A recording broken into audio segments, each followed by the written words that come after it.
Hello student, welcome to my YouTube channel. तो आज हम लोग डिस्कस करेंगे क्लास 12th केमिस्ट्री का चैप्टर 1 बिलियन, जिसमें आज हम लोग हेनरी का नियम और राउल्ट का नियम सीखेंगे। तो इसके पहले वाले वीडियो में हमने इसके पहले का टॉपिक देखा। अब बात करते हैं इसके आगे का टॉपिक के। तो चलिए बिना देरी के स्टार्ट करते हैं।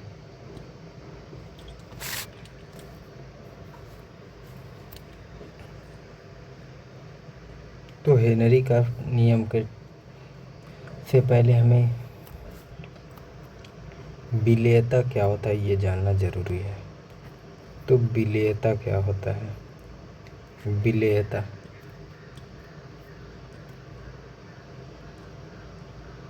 देखो, जो विलेय होता है वो क्या होता है? घुल जाता है, और वही घुलने की प्रक्रिया को विलेयता कहते हैं। तो इसे लिखेंगे कैसे?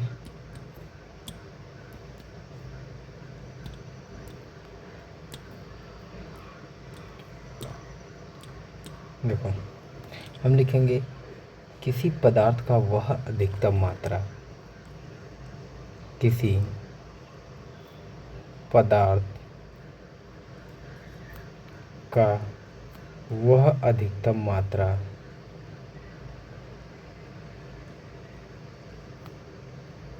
मात्रा जो निश्चित ताप पर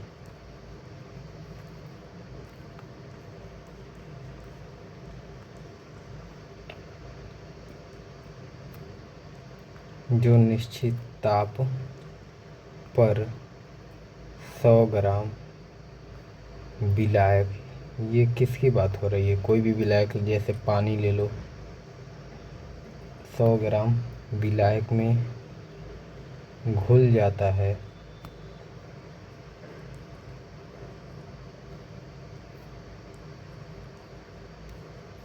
क्या कहलाता है? विलेयता कहलाता है।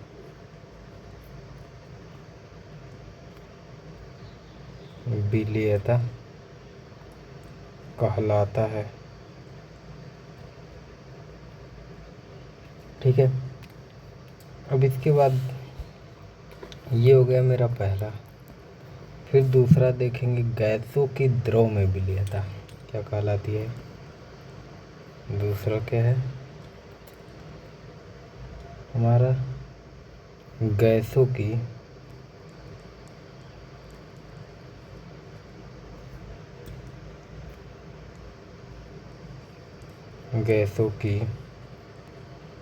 द्रव में विलेयता।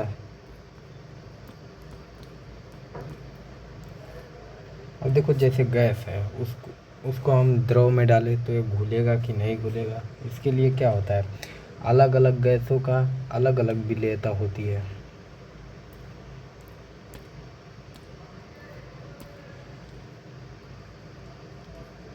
अलग अलग गैसों की अलग अलग विलेयता होती है।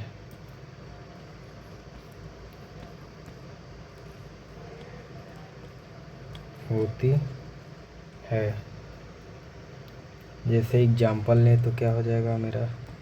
ऑक्सीजन जो है ना, ऑक्सीजन एक गैस है। ये जल में बहुत कम, ऑक्सीजन जो होता है वो जल में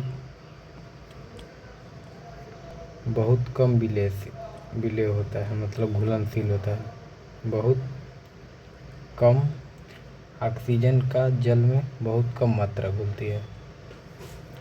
ऑक्सीजन जल में बहुत कम विलेय होता है, या फिर घुलता है, या फिर घुलनशील होता है। और हम बात करें, कार्बन डाइऑक्साइड ले लो, CO2, कार्बन डाइऑक्साइड, या फिर HCl,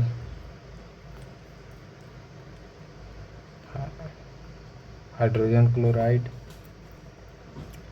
ETC, क्या होंगे? ये तो जल में अधिक घुलनशील होते हैं।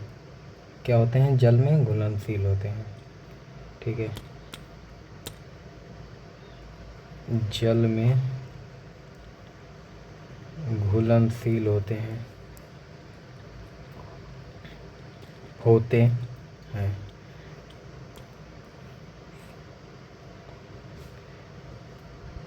और क्या होता है, गैसों की द्रव में विलेयता अवशोषण गुणांक पर निर्भर करता है। अवशोषण गुणांक क्या है, देखो, गैसों की द्रव में, कोई गैस है और वो पानी में घुलना चाहता है, तो क्या होगा, पानी में घुलना चाहता है, तो ये किस पर निर्भर करेगा, अवशोषण गुणांक पे, अवशोषण गुणांक पर यह निर्भर करेगा।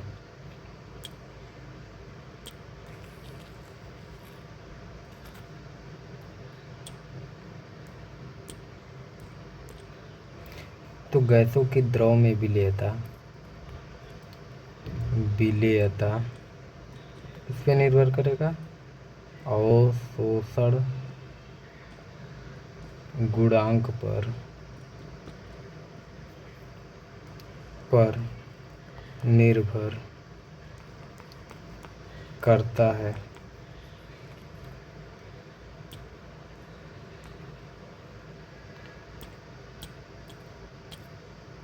फिर उसके बाद देखते हैं, अवशोषण गुणांक के मान में वृद्धि होने पर गैसों की विलेयता बढ़ जाती है।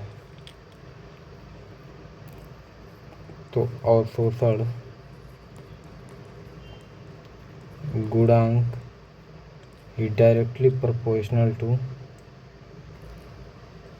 गैस solubility of गैस, मतलब अवशोषण इनडायरेक्टली, अवशोषण गुणांक रहेगा यार, गुणांक is directly proportional to gas की विलेयता।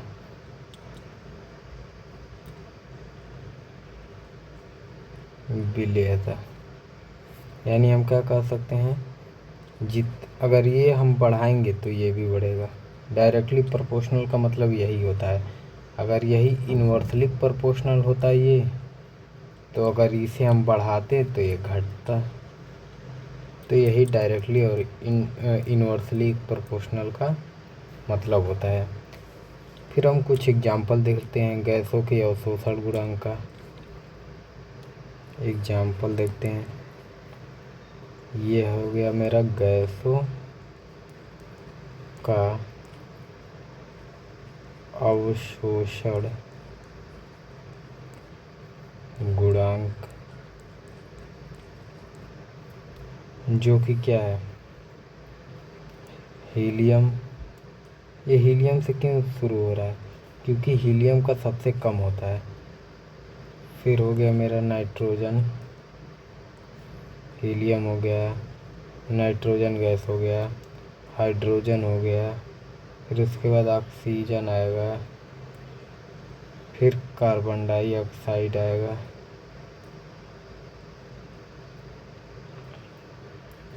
और हाइड्रोजन सल्फाइड आएगा।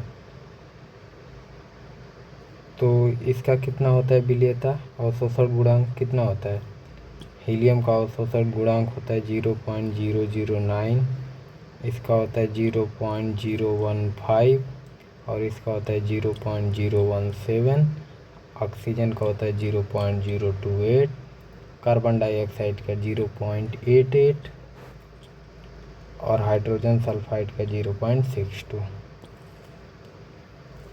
तो ये हमारा एग्जाम्पल हो गया। फिर आज इसके बाद हम देखेंगे हेनरी का नियम। अब देखो हेनरी का नियम क्या होता है।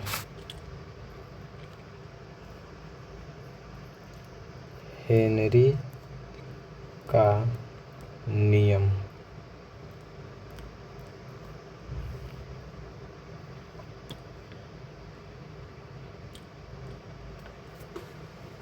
ये क्या कहता है, स्थिर ताप पर किसी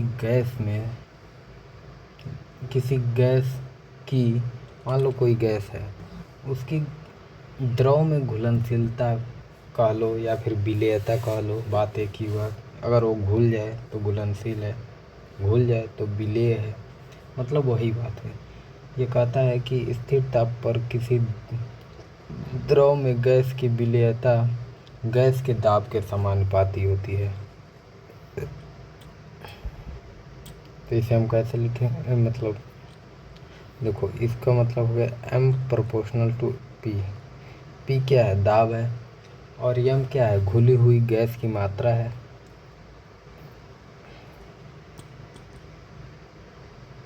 तो m is directly proportional to m। इसको समानुपाती हिंदी में कहते हैं, समानुपाती। तो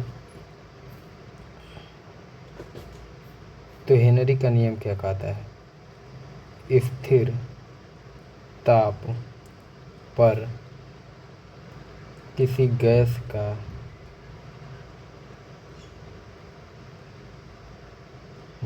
की द्रव में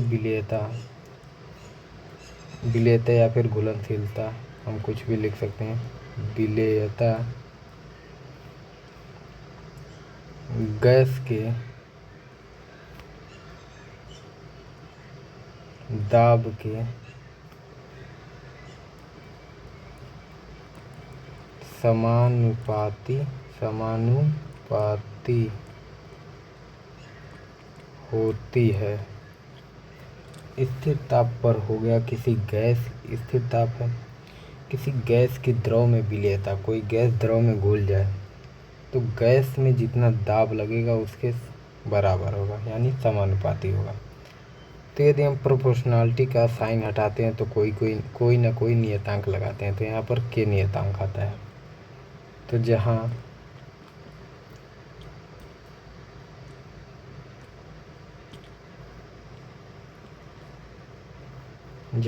m क्या है, k क्या है, p क्या है, देखो जहाँ m जो है घुली हुई मात्रा है गैस की,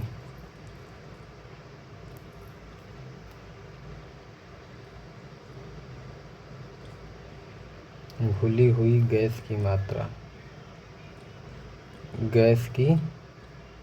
मात्रा हो गई, ठीक है। उसके बाद से के क्या है, समानुपाती स्थिरांक है।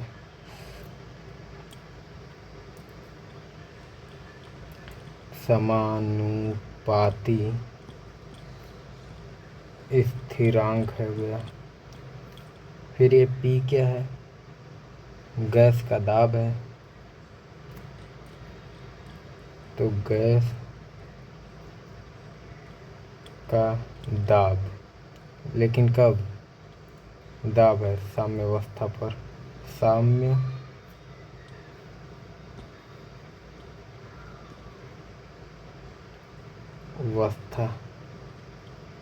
ठीक है।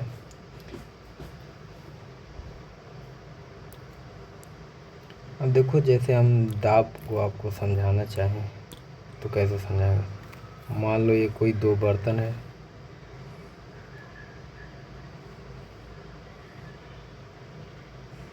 इस दोनों बर्तन में पानी रखा है, ठीक है।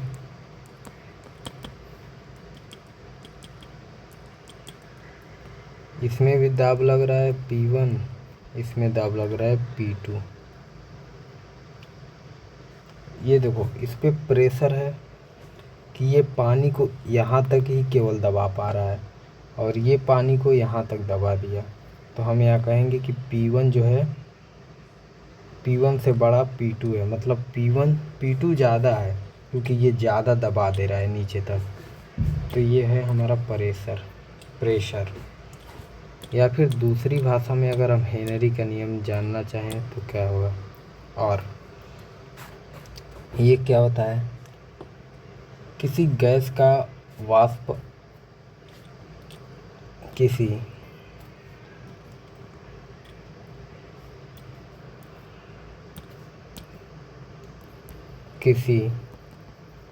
गैस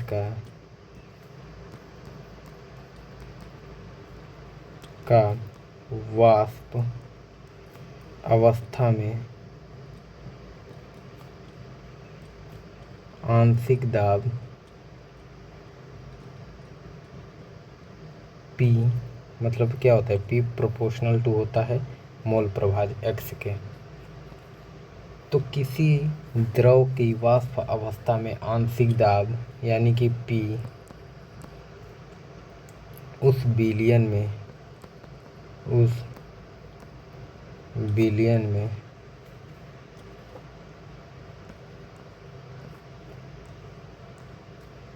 में गैस के मोल प्रभाज के, उस विलयन में जो गैस होगा ना उसके गैस के मोल प्रभाज के समानुपाती होता है। मोल प्रभाज को हम x से डिनोट करते हैं कि यहाँ पर न लिख के हम यहाँ पर लिखेंगे मोल प्रभाज x के समानुपाती होता है, समानुपाती होता है। ठीक है, तो ये हो गया P प्रोपोर्शनल टू x। यहाँ से अगर हम प्रोपोर्शनलिटी के साइन हटाते हैं तो KH नियतांक आता है, जिसे हम हेनरी स्थिरांक कहते हैं। x हो जाता है, तो यहाँ से x की वैल्यू निकाले तो क्या आ जाएगा, KH इधर मल्टीप्लाई में है तो इधर आएगा डिवाइड में हो जाएगा, तो P/KH।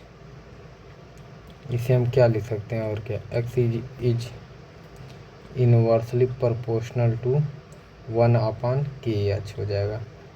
यानी कि अगर हमारा प्रेशर का वैल्यू 1 है तो हमारा क्या हो जाएगा, हेनरी स्थिरांक व्युत्क्रमानुपाती हो जाएगा। अब देखो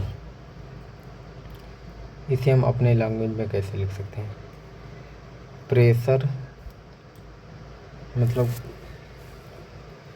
गैस अवस्था का मतलब गैस का वाष्प अवस्था में दाब डायरेक्टली प्रोपोर्शनल टू होता है विलयन में उपस्थित गैस के मोल प्रभाज के। ठीक है, अब देखो यहाँ पर P की वैल्यू हमने 1 रखा, तो क्या हुआ है, मोल प्रभाज जो है वो व्युत्क्रमानुपाती हो गया है हेनरी स्थिरांक के। तो हमने क्या किया है, यदि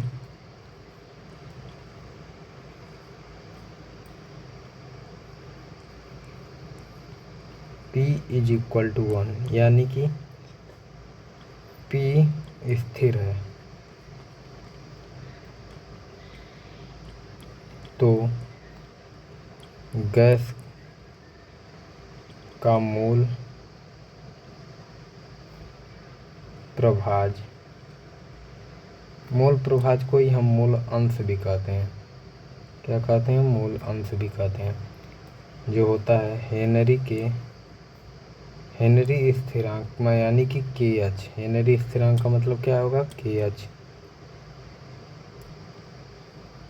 हेनरी स्थिरांक के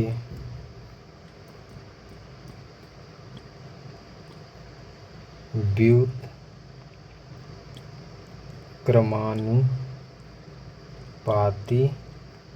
होता है। ठीक, जहाँ KH, यही वाला KH, ये KH है, क्या है, हेनरी स्थिरांक है।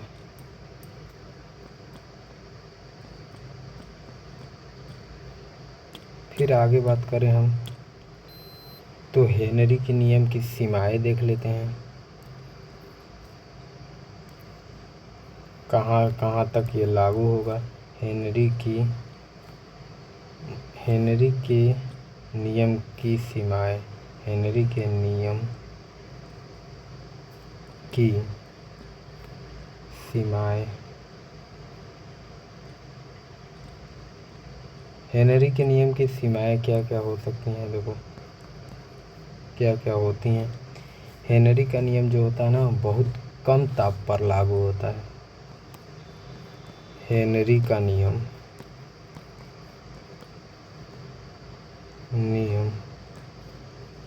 बहुत कम ताप पर लागू होता है। सेकंड देखें तो क्या होगा, दाब का मान जो होगा ना, बहुत अधिक होने पर भी यह काम नहीं करता है। यदि हमने P का मान बढ़ा दिया तो क्या हो जाएगा,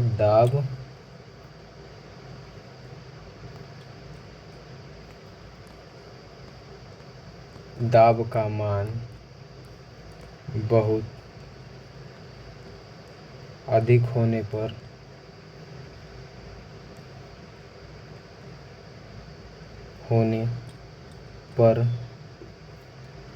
भी यह कार्य नहीं करता।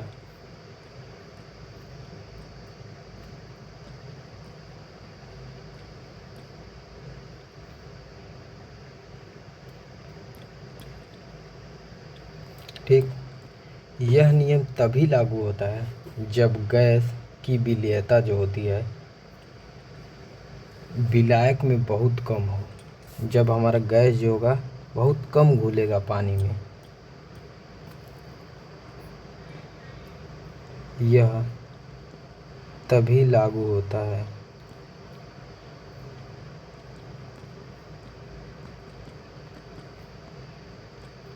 जब गैस बहुत कम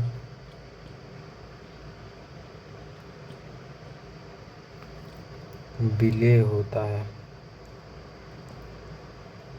जब गैस बहुत कम विलेय होता है,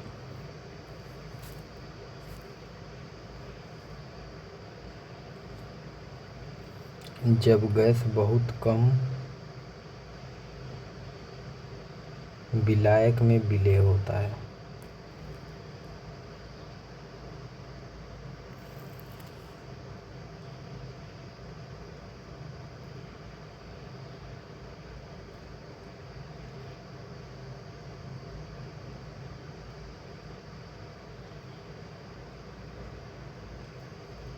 जब गैस बहुत कम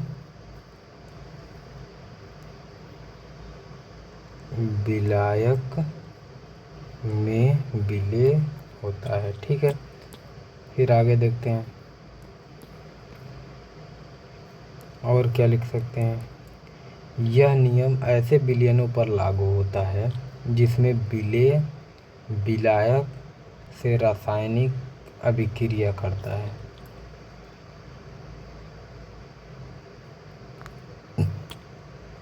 यह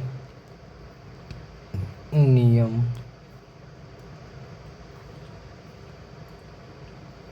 तभी मतलब देखो, यह नियम जो क्या होगा, ऐसे विलयनों पर लागू नहीं होता है जिसमें जो हमारा विलेय होगा वो विलायक से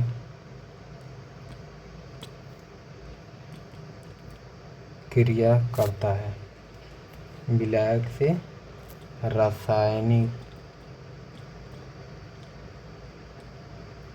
अभिक्रिया करता है। यानी कि ये जो नियम तब लागू नहीं होगा जब यदि मेरा विलेय पदार्थ जो होगा वो विलायक से अभिक्रिया कर ले, रासायनिक अभिक्रिया कर ले। अब इसका अनुप्रयोग क्या है कि ये उपयोग कब किया जाता है, तो हेनरी के नियम का अनुप्रयोग, ये लागू कब होता है, कहाँ कहाँ होता है इसका प्रयोग।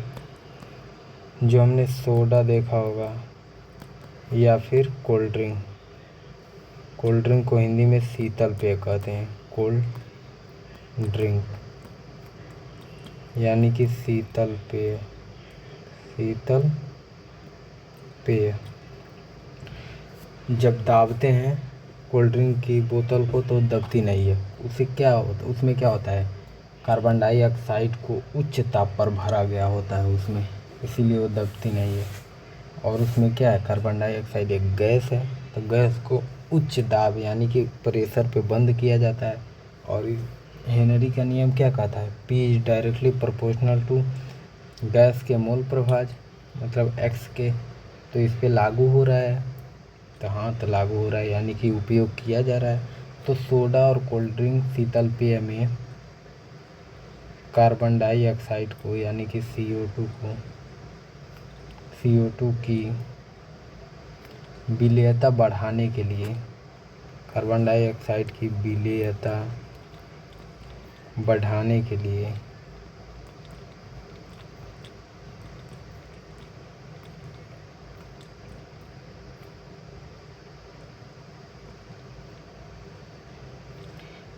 बोतल को अधिक दाब पर बंद किया जाता है। बोतल को अधिक दाब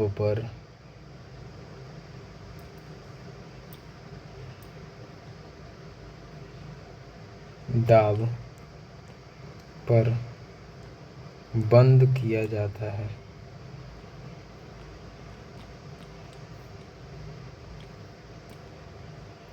फिर उसके बाद अगर हम देखें, जो गोताखोर होते हैं, मतलब जो समुद्र में क्या करते हैं, स्विमिंग करते हैं सूटकेस पहन के, तो खोरों को समुद्र के अधिक दाब में सांस लेना पड़ता है,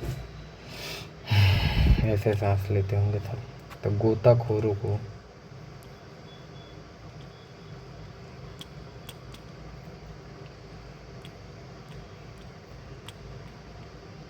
समुद्र में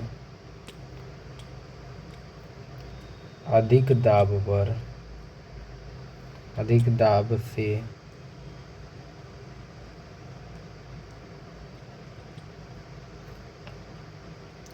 श्वास यानी कि सांस लेना पड़ता है।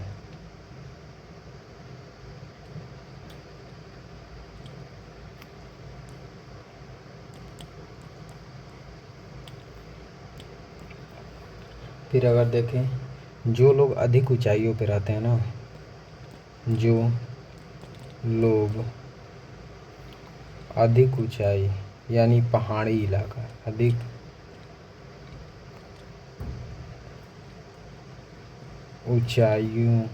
ऊंचाई यानी कि पहाड़ पर रहते हैं,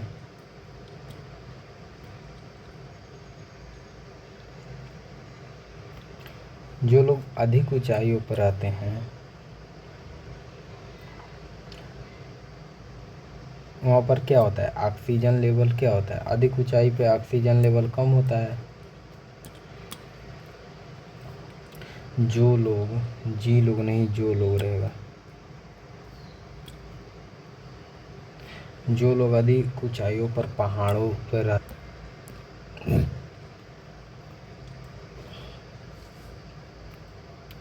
क्योंकि ऊंचाइयों पर ऑक्सीजन जो होता है वो कम होता है, इसीलिए इनके रक्त यानी खून, ब्लड, इनके रक्त एवं ऊतकों में ऑक्सीजन कम होती है और इसीलिए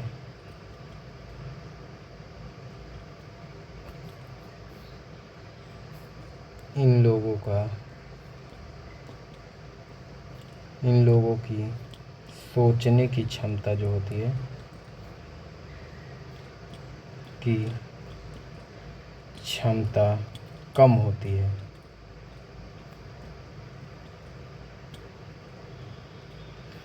और क्या, हम आगे बढ़ते हैं। अब आता है मेरा राउल्ट का नियम क्या है। देखो राउल्ट का नियम क्या है।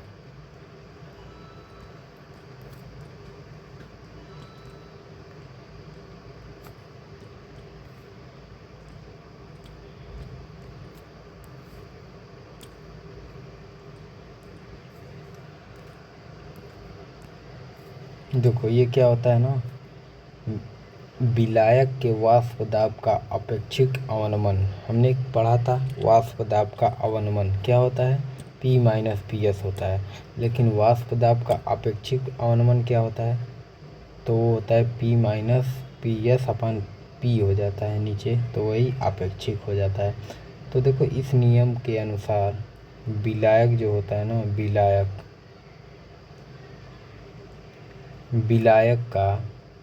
विलायक के वाष्प दाब का अपेक्षिक अवनमन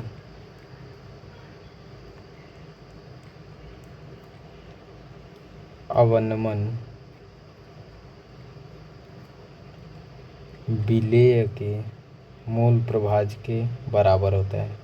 विलेय के मूल प्रभाज के बराबर होता है।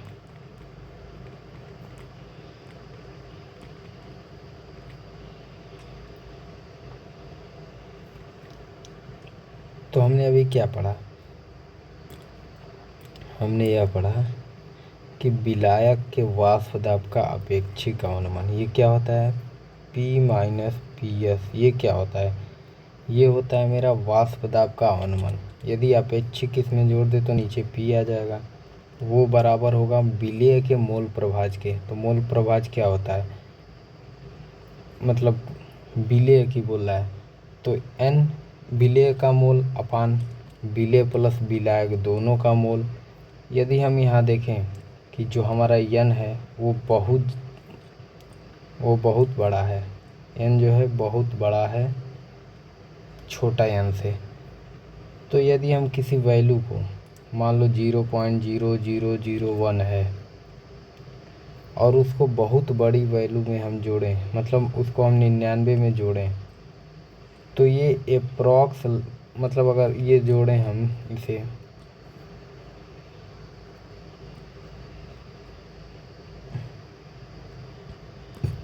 तो ये क्या लगभग बराबर आएगी इसके, इसे हम कहते हैं लगभग बराबर आएगी 99 जो है 99 पॉइंट हो गया 0001। इसको हम लगभग बराबर कह सकते हैं कि ये 99 के ही बराबर है।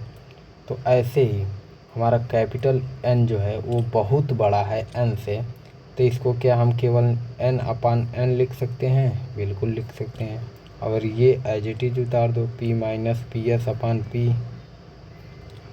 फिर उसके बाद हमने पीछे पढ़ा था कि N जो है मोल वो बराबर होता है W बट्टे M के। W क्या है, द्रव्यमान बट्टे मोलर द्रव्यमान, मोलर मास। तो देखो छोटा n है तो छोटा W अपान छोटा m, बड़ा n है तो बड़ा W अपान बड़ा m। और ये तो ऐसे ही चलेगा P माइनस पी एस अपान P। उसके बाद हम इसको थोड़ा और अरेंज कर लेंगे, यही मेरा राउल्ट का नियम हो जाएगा। तो P माइनस पी एस अपान P, देखो ये नीचे वाला ऊपर चला जाता है और ये यहाँ आ जाता है। तो छोटा W बड़ा M अपान छोटा m इंटू बड़ा W। ये है मेरा राउल्ट का नियम।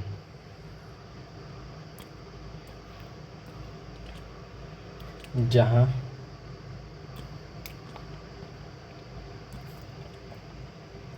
जहाँ जो है मेरा P जो है क्या है, शुद्ध जल का दाब है, शुद्ध विलायक के वाष्प दाब है, और हमारा pH जो क्या है वो जो है बिलियन में विलायक का वाष्प दाब है।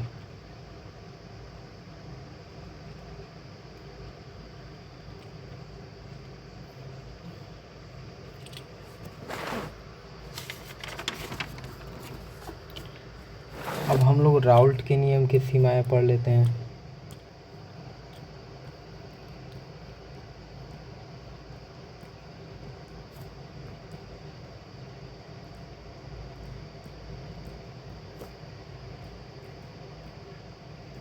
राउल्ट के नियम की सीमाएं क्या होती है, देखो।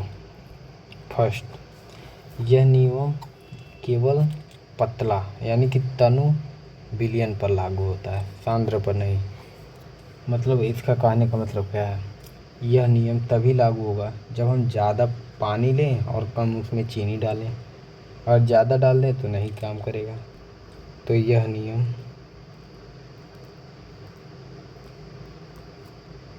तनु यानी पतला विलयन पर लागू होता है।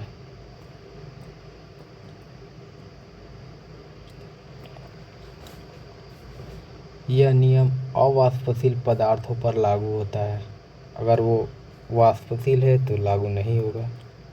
यह नियम अवाष्पशील पदार्थ पर लागू होता है।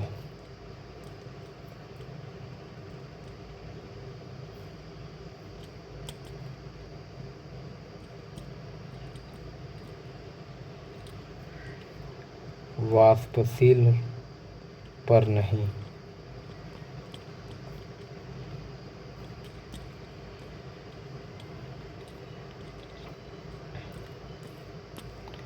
अब एक दो न्यूमेरिकल देख लेते हैं, इसका क्या होता है।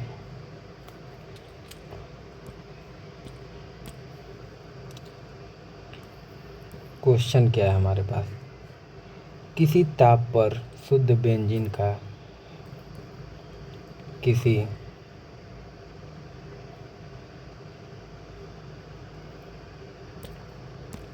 तो देखो क्वेश्चन क्या दिया है, किसी ताप पर शुद्ध बेंजीन अभी हमने पढ़ा था कि अगर शुद्ध विलायक है तो उसे हम P से लिखेंगे।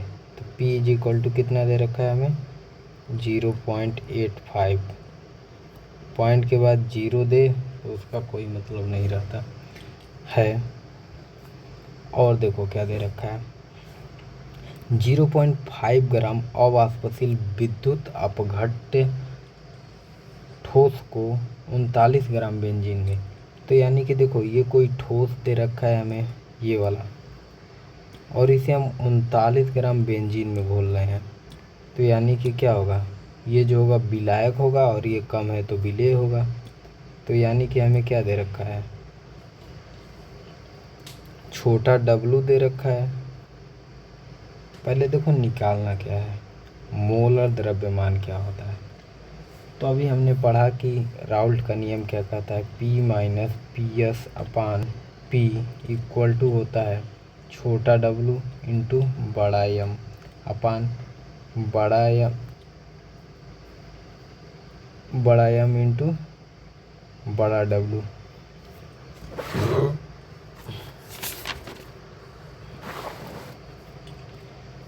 एक मिनट, ये छोटा M रहेगा ना,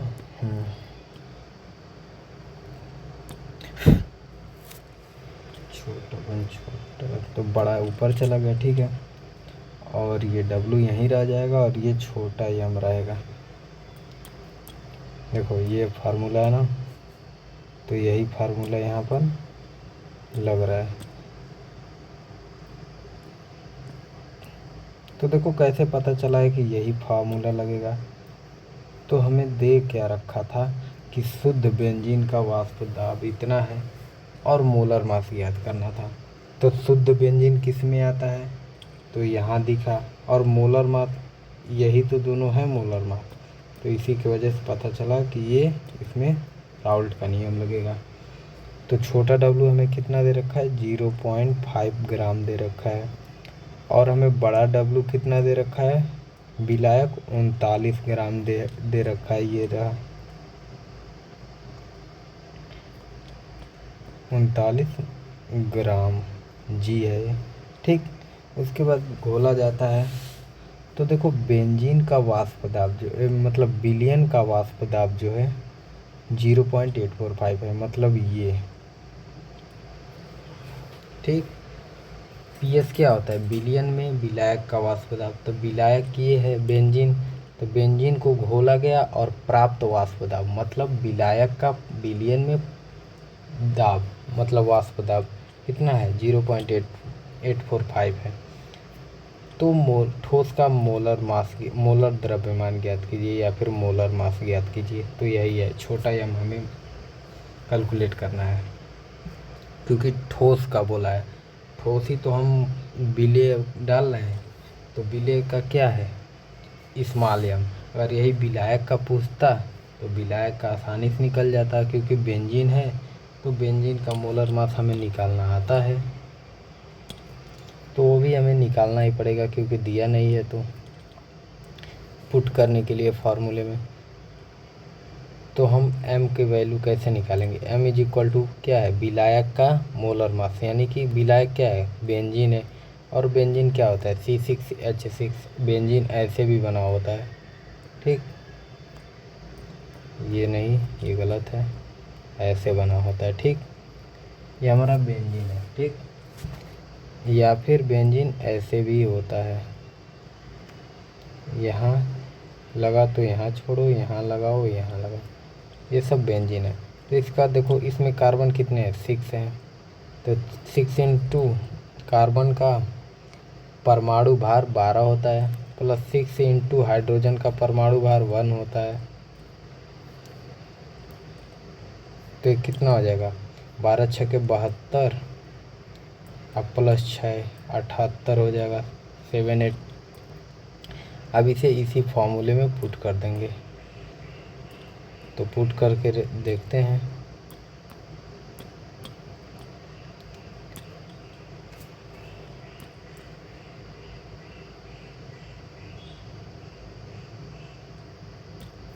देखो हमें P की वैल्यू दिया है 0.85, ठीक।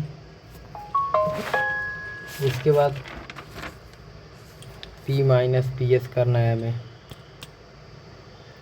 और PS की वैल्यू दे रखा है 0.845, ठीक। अपान में P यानी कि 0.85 दे रखा है, इक्वल टू, अब देखो छोटा W का मान दे रखा है 0.5 ग्राम, और ग्राम लिखो, चलो लिख लेते हैं 0.5 ग्राम, और क्या दे रखा है, इनटू कैपिटल M की वैल्यू 78 आ गई, ये यहाँ से मिला हमें, अपान स्मॉल m निकालना है, और हमें इसकी वैल्यू 39 ग्राम दे रखी है, कैपिटल M की वैल्यू। बस इसे सॉल्व करो, आंसर लो, देखो क्या होगा। ये भी किस में है, ग्राम में है, तो देखो ग्राम से ग्राम कटा, अब 39 दूना कितना होता है, 78, 35 दूना 70, और 4 4 8 हो जाएगा, तो ये 2 बार में कट गया, ठीक।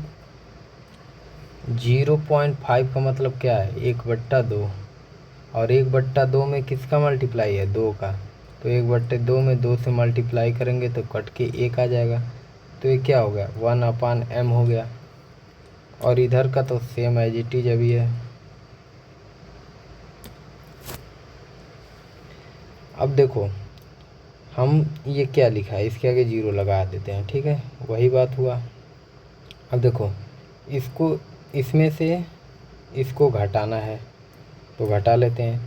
देखो 0 में से 5 तो जाएगा नहीं, तो हम इसको 10 ले लेते हैं, इससे करेंगे 10 में से 5 जा 5, फिर इसके पास 4 बचा, 4 में से 4 जा 0, फिर 8 में से 8 जा 0.0, ठीक, अपान 0.850 इज इक्वल टू इतना आया। अब देखो यहाँ से क्या करेंगे, यहाँ पर m डिवाइड में है, इधर भेजेंगे तो मल्टीप्लाई में आ जाएगा, तो m और ये यहाँ पर मल्टीप्लाई में हो जाएगा। अगर ये m यहाँ आ जाएगा तो ये इधर जाएगा तो डिवाइड में हो जाएगा, ठीक। तो m इज इक्वल टू 1/0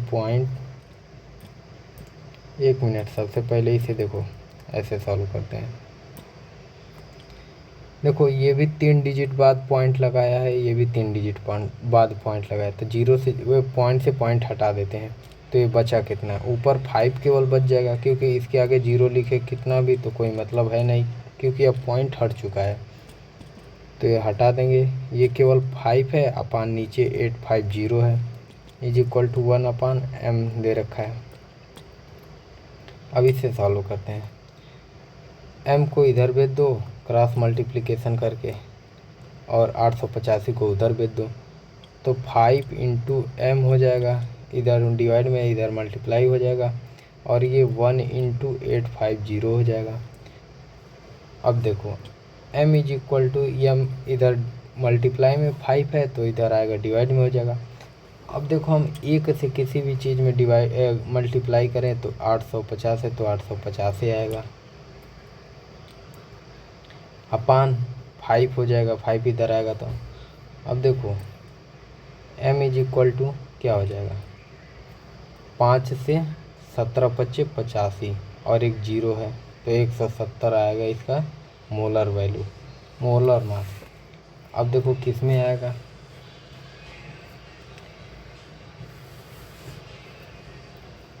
हमें मोलर मास दे रखा था और ग्राम दे रखा था, तो ग्राम मोल इनवर्स में आएगा इसका वैल्यू, क्योंकि मोल तो नीचे था।